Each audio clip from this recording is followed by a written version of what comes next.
राम राम मंडळी, आज आलेलो आपण पेडगाव मैदानात. हिंदकेसरी मैदान, मोठं मैदान हो.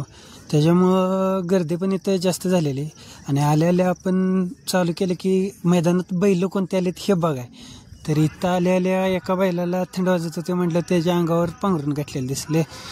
तिथून पुढं आल्यानं तर बघतोय तर काय गर्दी जास्त होते, तर तिथं विषय पण टॉपचा असतोय. त्याच्यामुळे इथं आल्यानं बघतोय तर इथं काय तर बकासूर आलेला.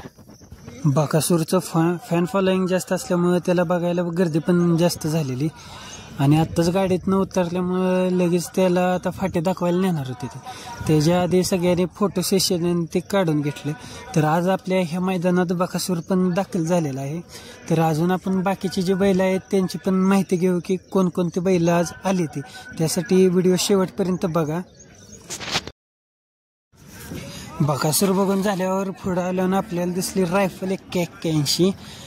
त्याच्यामुळं बघा इथं मोठ्या मैदानाचा मोठा वाजतात. रायफल 81 आणि सिकंदर 81 हे देखील आज मैदानात त्यात दाखल झालेले आहेत. रायफल 81 आणि सिकंदर 81 बघून आता आपण बघूया दुसरं अजून कुठली बैल आली ती मैदानात.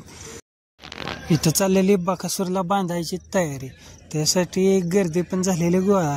की शेवटी प्रेक्षकांचं इच्छा असते हो की आपला आवडता बैल बघण्यासाठी एकदा तरी मिळावा किंवा त्याला भेटावं. ते करायला प्रत्येक मालकाला आपला बैल हिंदकेसरी व्हावा किंवा ही इच्छा ज्या आहेत त्या सामान्य आहेत.